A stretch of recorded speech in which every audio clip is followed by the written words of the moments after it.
Est-ce que Zombicide est toujours numéro 1 de Kickstarter? Vous le saurez dans un instant en regardant Kick Parade.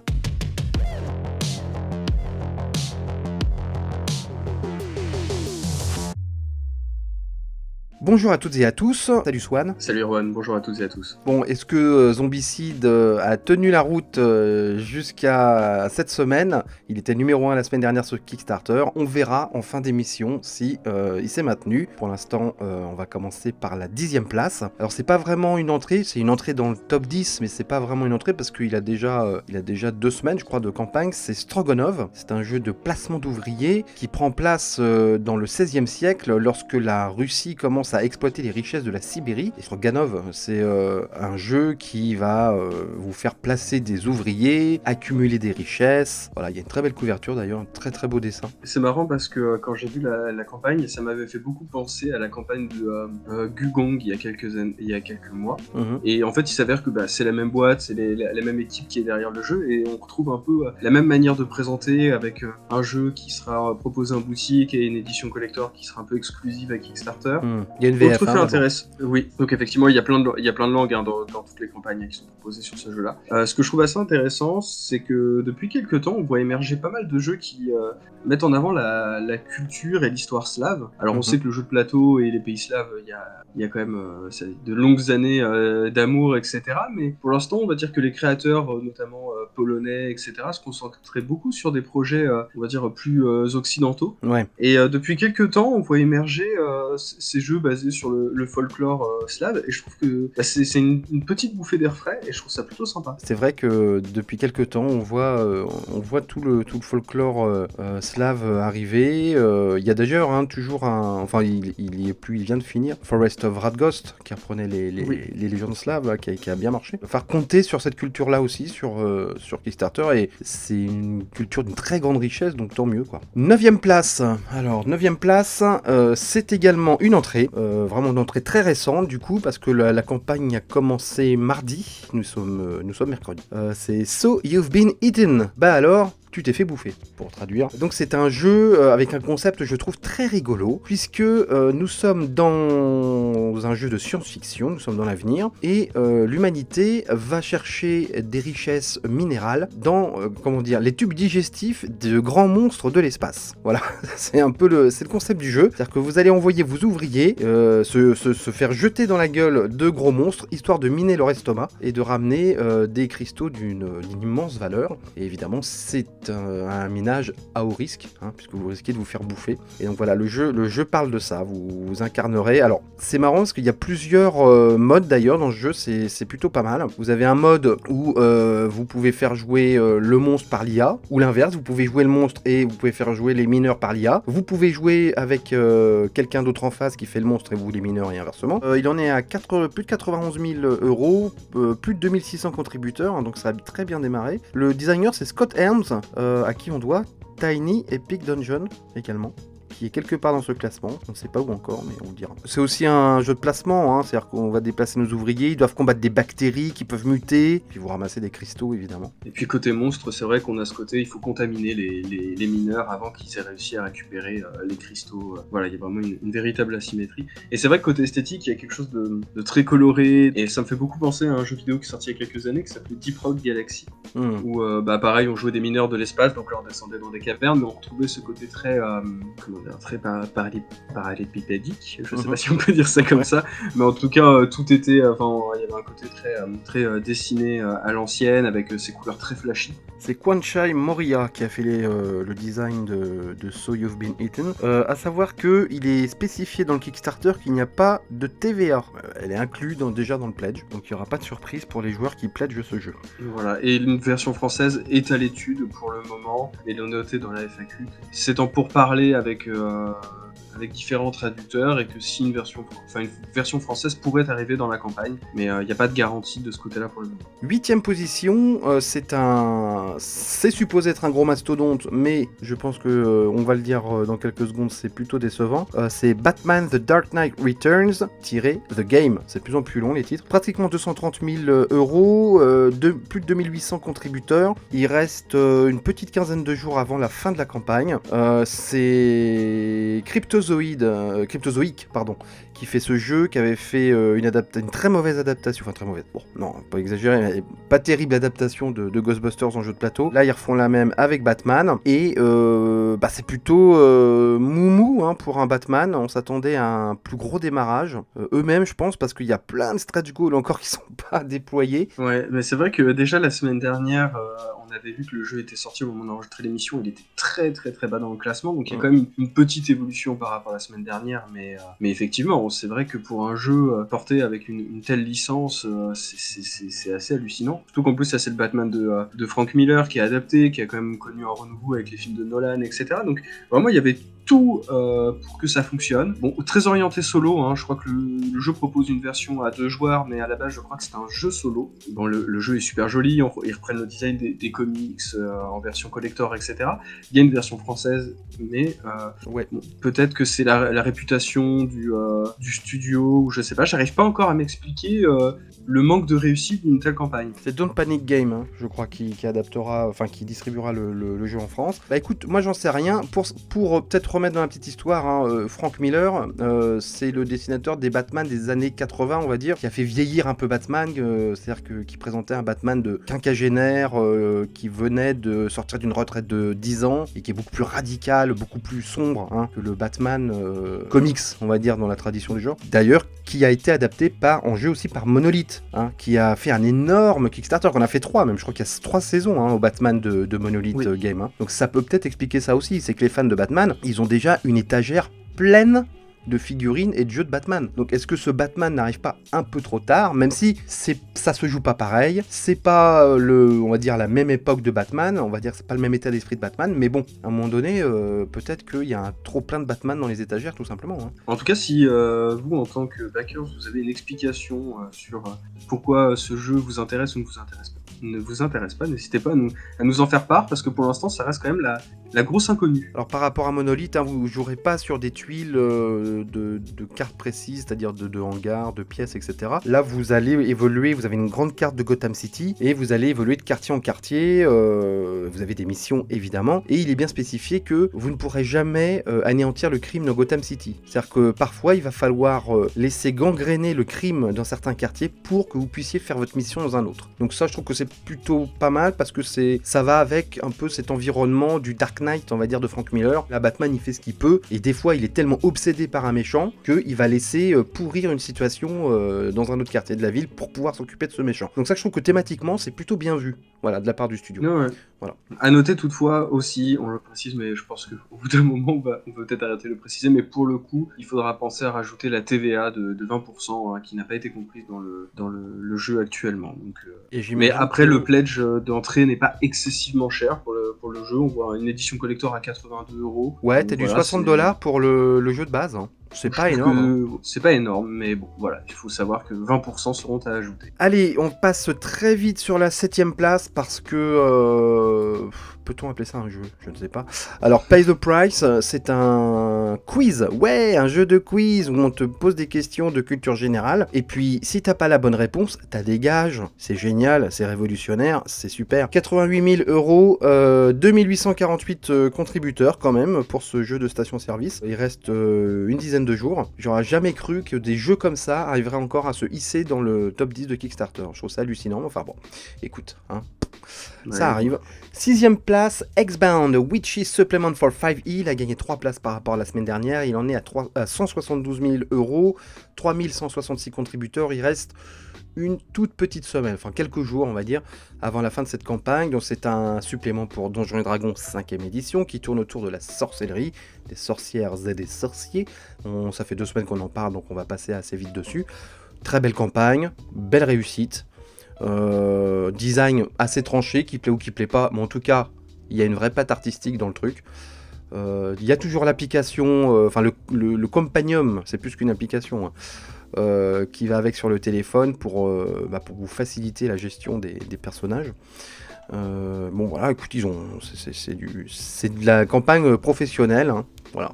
5e place, alors c'est une entrée, c'est Aeon's End Legacy of Gravehold. Alors Aeon's End, c'est un jeu qui a plusieurs épisodes déjà, hein. Je crois que le premier est sorti en 2016. Il y a eu des extensions, il y a eu même un Legacy l'année dernière, mais je crois qu'il est sur le point de sortir en boutique en France, en français, la version Legacy. Et donc voilà, il y a un nouveau Aeon's End qui sort sur Kickstarter en campagne. Legacy of Gravehold, comme son nom l'indique, c'est également un Legacy. Il en est à quasiment 341 000 $, 3000 euros, 3550 contributeurs. Il reste que quelques jours avant la fin de la campagne. Gros jeu d'aventure, 800 cartes, bon voilà, c'est de la grosse artillerie. Oui, sachant que moi je suis un grand fan de Aeon's End, j'attends la version Legacy avec beaucoup d'impatience, sachant que... Tu veux mettre tes petits stickers c'est surtout que en plus le jeu Legacy est prévu pour être rejoué après, c'est-à-dire que le Legacy sert aussi de didacticiel, puis il y a un mode campagne, mais le jeu est pensé pour être joué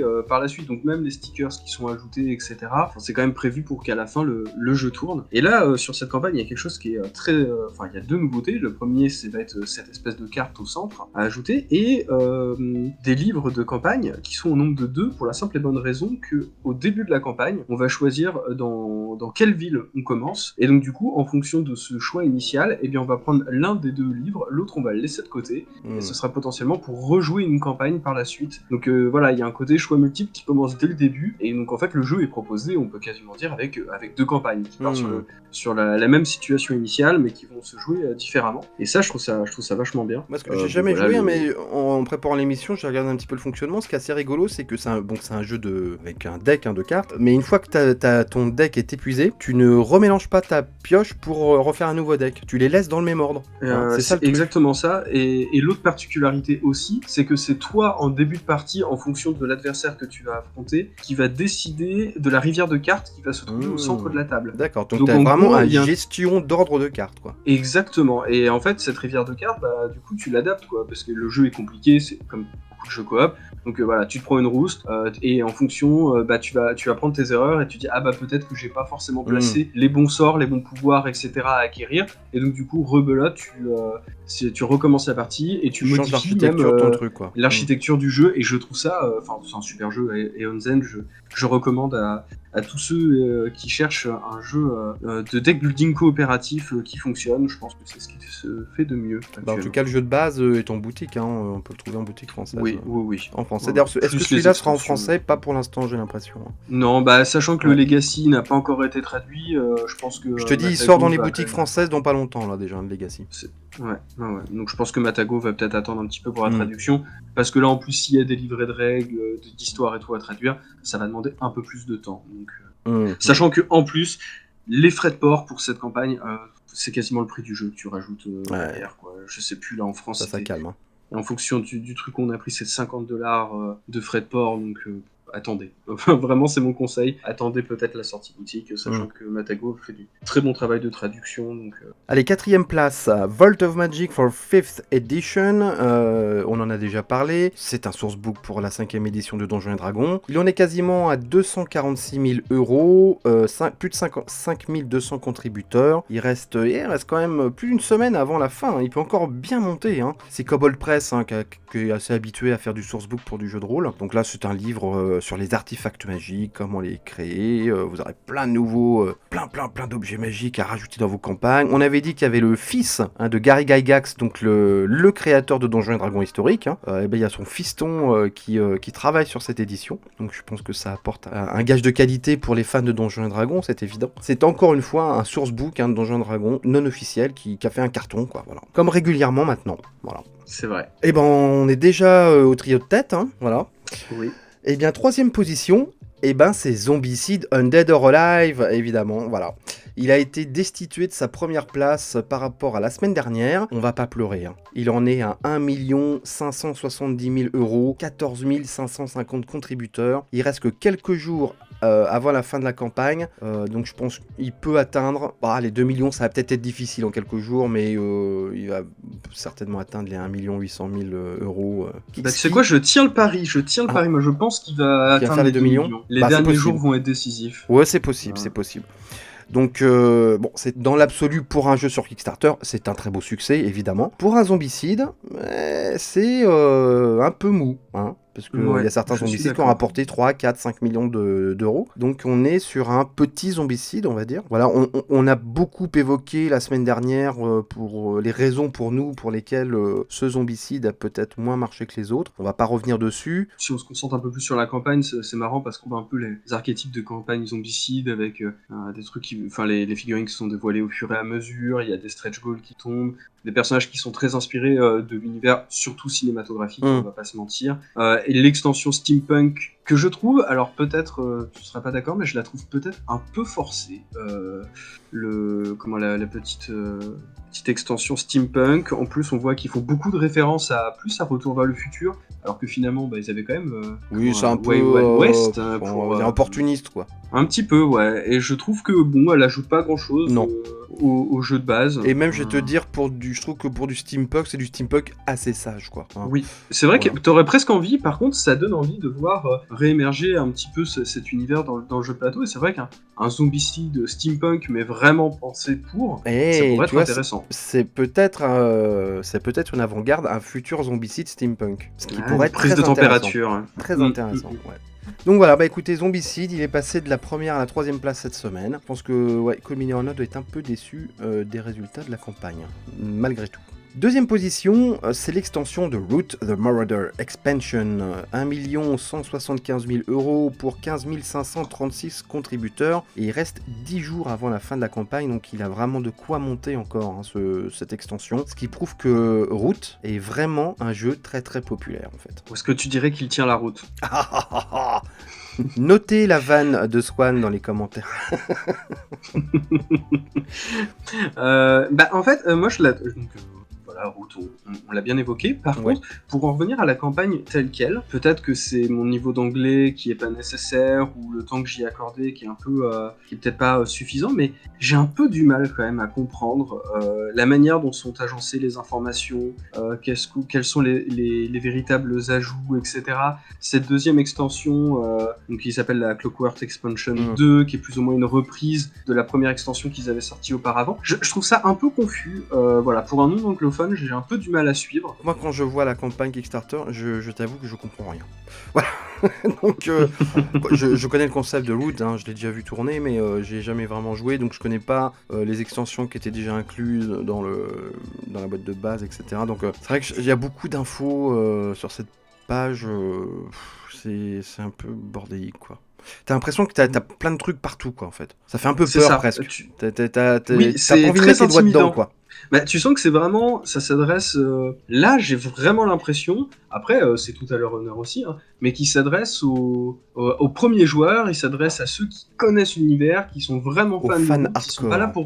pour. Exactement, ils sont pas là pour réexpliquer le jeu, ils sont là pour dire vous avez aimé le jeu, hop, on vous ordonne. Mais par contre, voilà, je trouve que ça demande un effort supplémentaire si tu as jamais joué, si tu es un petit peu perdu avec cet univers-là. Mais c'est vrai que ça rend la page assez austère pour Ouais, un ceux peu hermétique qui pour s'y connaissent les pas. non-initiés, quoi. Ouais, ouais. Avant de passer à la première position, je vous rappelle que vous êtes sur la chaîne So Many Bits. N'hésitez pas à vous abonner, parce qu'il y a la moitié des spectateurs de cette émission qui ne sont pas abonnés à la chaîne, et c'est bien dommage.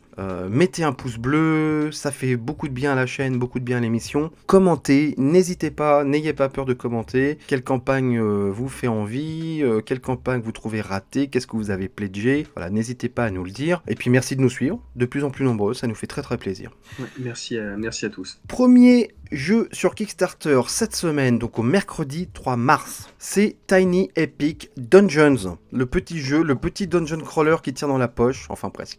C'est hissé à la première place de Kickstarter cette semaine, il en est à 1 045 000 € pour plus de 24 700 contributeurs. Oui, vous avez bien entendu, 24 700 contributeurs. C'est absolument énorme, énorme. Ouais, ouais. Voilà. Bah, déjà, même le million pour un jeu avec un prix aussi bas, Voilà. c'est assez hallucinant. Parce que oui, Zombicide a récupéré plus d'argent, mais en termes de contributeurs, c'est bien en dessous, quoi. Et Ouais. donc déjà, ça montre que la gamme des Tiny Epic est là et elle est bien partie pour rester et pour vraiment être un incontournable du jeu de plateau. Et voilà, le public sait répondre présent. Et bon, après, on sait que le dungeon crawler, notamment sur Kickstarter, ça reste une valeur sûre. Hein. Ouais. C'est un style de jeu qui est quand même très très très apprécié. Mais c'est vrai que pour un jeu comme ça qui comprend assez peu de figurines, voilà, mais c'est, je sais pas, le combo des deux, c'était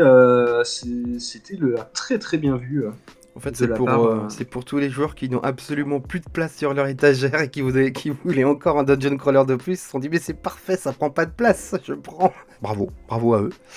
Et puis, je pense qu'on Super va voir campagne, d'autres Tiny super Epic. campagne. Du Oui, coup, je pense qu'on est effectivement on n'est pas prêt de voir baisser ce truc-là. Mais effectivement, souvent pour voir si les mecs ont été un petit peu dépassés par le succès de la campagne, on le voit sur les écarts qui se créent entre les stretch goals. Et c'est vrai qu'au début, on voit que il y avait des stretch goals qui étaient relativement près, etc., etc. Et puis là, en fait, on voit que ils savent plus plus le quoi jeu mettre. avance, plus l'écart se creuse, quoi. Là, il y en a un, à 650 000, vous avez un nouveau personnage. Par contre, à 730 000, vous en C'est avez ça. un autre. Enfin, il y a presque 100 000 euros Et d'écart ils vont entre nous les. sortir la boîte en or bientôt, plaqué Hmm. or. Non, non, mais après, on peut comprendre et c'est bien de s'adapter aussi pour continuer à maintenir l'engouement tout au long de la campagne. Pas que les mecs soient dépassés en 4 jours et qu'après il se passe plus rien. Ouais. Non, non, c'est bien de réussir à faire vivre tout du long et de savoir s'adapter là-dessus. Il y a aucun reproche et ça reste une très belle campagne. Et bien voilà, on a fait le tour des 10 jeux les plus populaires sur Kickstarter au mercredi 3 mars. Merci de nous avoir suivis. N'hésitez pas à vous abonner comme on l'a dit tout à l'heure. Et ben Swan, à la semaine prochaine du coup. Bah oui, à la semaine prochaine. Merci à tous d'être toujours aussi nombreux à nous suivre, voire même de plus en plus nombreux. Donc à très vite. Ciao.